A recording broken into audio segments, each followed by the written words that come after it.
So hi mga kanegrang inaayan. Today is Al's Day at nakikita nyo naman meron akong kasamang chikiting. At yan ang aking classmate from Maahas ba? From Maahas siya. So, inintay lang namin si Sir. So, kami-kami pa lang dito. At ito, magulo ang aking baby. At napakaingay. So, see you later. Medyo ano tayo iniisip natin. Ang dami na sila namang module. So, paano natin may susurvive yung module na yan? Kasi Thursday may pasok. So, mamaya abangan ang pagtuturo ni Sir Shera. At ayan na nga po mga kanegrang ina, chine-check na ni Sir Shera ang aming module. So, pang-anim na yan guys. O diba nakakarami na naman tayo. At yan ang aking little boy na si Zion. Ay mga kanegrang ina, good afternoon. Ayan, kakadating ko lang galing sa ALS. And ngayon mag-ready tayo ng pang-batchoy. Diba, maaga tayong luluto kasi maaga kung pinapakain ng mga kiddos para maagang makatulog. So, ayun na nga po. No? Marami kaming module ulit na bago. Yeah, medyo nananaba na naman tayo. Ano ba yan? Taba, papayat, tataba, papayat. Talagang pagka kasi may kasama ka mga bata, di ba? Napapadami ako ng kain. Ayan, so, yun, nagluto ko na maaga kasi gagawa ko ng modules ko kasi may pasok kami ng Thursday para matapos ko siya. Then, tomorrow, ako ay maglalaba. Diba? So, ayan. Marami akong gustong itapik. Kasi marami mga nagme-message sa akin. May mga bagay-bagay silang gustong itapik. Well, anyway, titingnan ko kung pwede ba. So, abangan nyo po mga kanegrang ina yung pag-vlog ko dun sa isang kainan sa Calamba, sa Pasiano po, yun.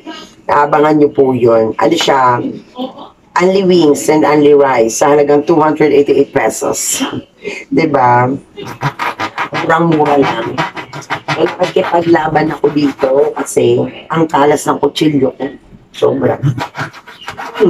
Diba? Dapat dito gamitin kita.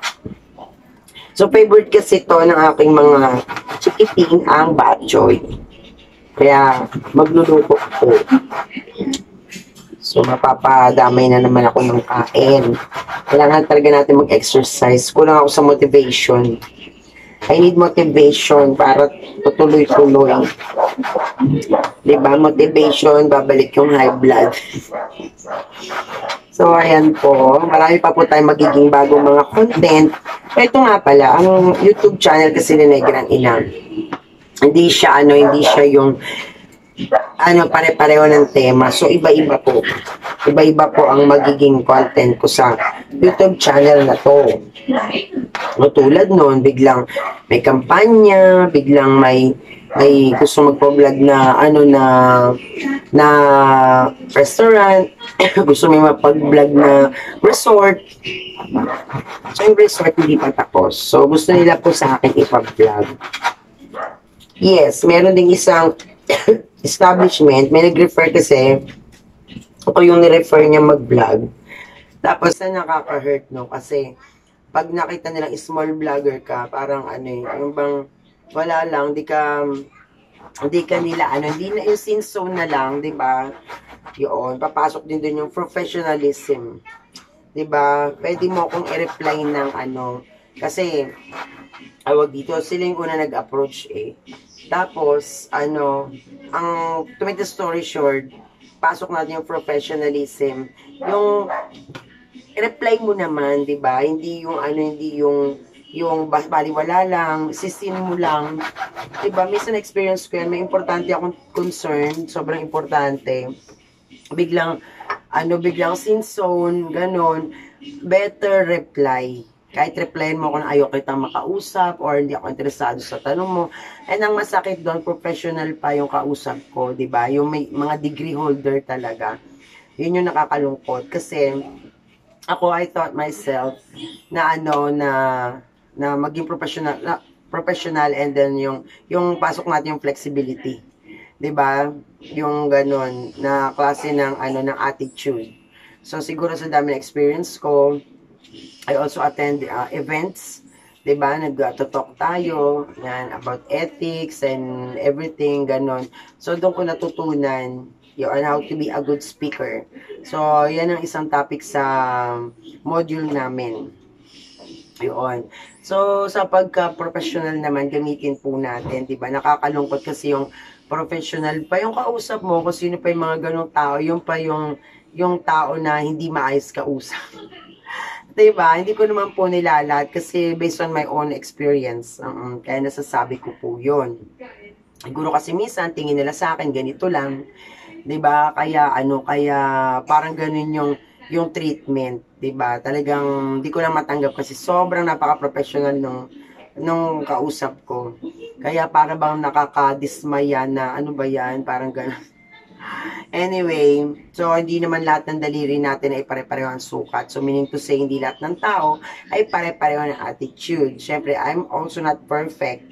Sometimes I had some kind of attitude, 'di ba? Parang tantrums gano'n. Pero ano ko yun, inaayos ko. Kaya kasi nangyari sa akin ilang beses na. So, if ever na may magre-reach out ulit sa akin, di ba, kung ayusin naman po, kasi maayos naman po akong kausap. Kahit ako'y negrang ina. Hindi ako nagagalit. Ano lang, isang lesson lang for all. Di ba, na wag mong isinso ng isang tao, especially when they are asking some important topic, diba, or concern, yun po. Ayusin natin. Kasi ako, dami ko na nakasalamuhang tao. Iba-ibang klase ng tao ang nakasalamuhan ni Negrang Ina. So, yung flexibility natin, yung professionalism natin, nandoon. Yun po yun. Diba? So, ayan guys, hindi natin ito papahabain. Nagluluto ko ng maaga kasi ako ay maraming module. Alright? And then, that's it. And darating aking kapatid kasi sabi ko sa kanya dito siya kumain. Kaya siya ay pupunta. Diba? Na ako conscious ako sa katawan ko kasi para na naman tayong bodybuilder. Diba? Ang laki ng braso. Ito talaga yung pinakamahirap papayatin. Diba? I'm a wellness coach pero ay, nako, grabe. So, kailangan talaga bago mag-December. So, I still have 2 months, di ba? 1 month na lang, November. Para, kasi magigain tayo, kakain tayo ng kakain eh. Di ba? So, yan. Every time na mag-vlog ako, pag wala ako sa labas, dito lang sa bahay, I will pick I will pick some kind of topic may sense na mapag-uusapan. Kung gusto nyo meron kayong mapag-usapan, sige, we can talk about it. You can ask question. Just comment down below your question or your name. Diba? Anuhin natin yan. Pag-usapan natin yan. Kaya ako naman, naghahabol ako sa 1,000 subscriber kasi gusto ko po mag-live. Kasi sa pag-live ko, maraming matutuwa. Diba? Nandyan yung helping people, some kind of keme-keme, mga dati kong ginagawa, gano'n. Gusto ko i-adapt. So, yung aking pagbablog, para siyang show ko before. Diba, may foodie, merong, yun tulad niyan, kampanya niyan, kung charity. So, mix po siya. Diba? So, if ever na kahit ako yung small vlogger, gusto nyo kung makapag-vlog ng inyong establishment or business or whatever, you can message me. Diba? So, you can search Helen Dixon sa Facebook. Ayan po. Instagram, I also have Instagram. Just search Negrang Ina. May TikTok also, Negrang Ina. Diba? Ayan yung mga social media platform ko. I had a page pero hindi siya ganun ka-active kasi hindi ko nasimula na nagkaroon ng professional mode si Facebook. I chose to use the professional mode. Ayoko kasi nung ang daming page, ang daming di ba? Ganon.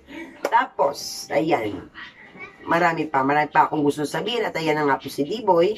Dumating na dahil galing sa kanyang training ng futsal. O, di ba, futsal. Promise, ko yun sa kanya. Mag-aral kang mabuti dahil pag di ka nag-aral, you're out on that futsal. Di ba? Ako mismo ang mag-iibig. Hindi, seryoso, pag may ibang activity yung ating mga anak, kailangan, kailangan kaya nila, di ba? yung mga subjects and then yung ganyan. Maganda yan kasi yun ang naging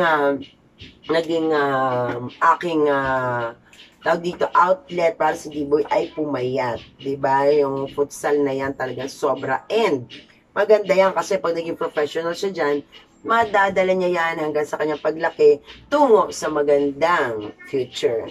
'Di ba? Yun. So, I want the best for them. 'Di ba? Mahigpit ako. Oo, kasi gusto ko maging maayos sila bago ako mawala sa mundong ito. 'Di ba? Bago ko sila iwan, meron ako naiwan sa kanila ng mga pangaral, mga yung ganyan, o di ba? Yan na. Tapos, tawag dito, magpapaalam na muna ako. Kasi kasi ko muna ang merienda ni Diboy. So, see you later. At ayan na nga po mga kanegrang ina, as what I've said, I really need to do this. Ang aking mga module, kailangan kong tapusin dahil bukas ako'y maglalaba. At dapat wala nang matirang module na gagawin. So, maybe baka medyo gabi na tayo matulog para matapos yung mga module na yan. So, in fairness, masakit siya sa kamay kasi may problema ang aking kamay. Pag medyo matagal nang may hawak, parang namamanhid na. So, yun. Kasi naramdaman ko yan when I was 24 years old kasi mahilig ako magluto, nagtitinda-tinda ako before. So, ayan yung naging resulta. Masakit na ang aking kamay pag may hawak na medyo matagal-tagal na. So, paano ba yan? See you later. Module time.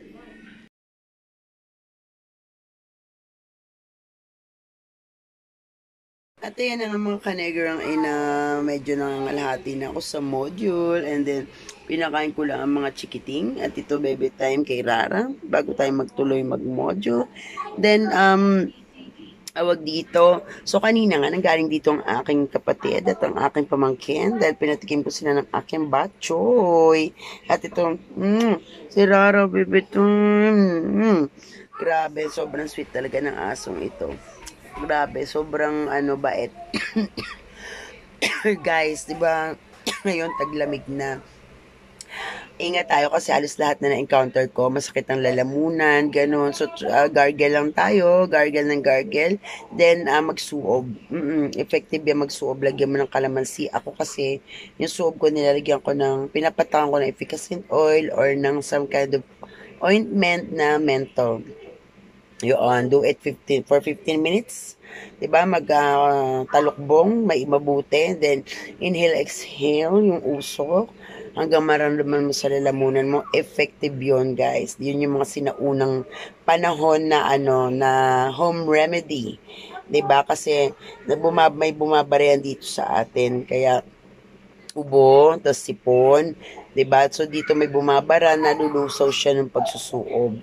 Ginagawa ko yung pagsusob before twice a day, umaga and gabi. Yun siya. So, inaantok ng Rara ko. Sweet. Yan. So, paano ba guys? Ako'y magsisay goodbye na today. Ang daming dagdag na negrang ina. So, please don't forget to click subscribe and hit the notification bell para updated ka sa aking mga videos. Bye na kami ni Rara. Bye, thank you.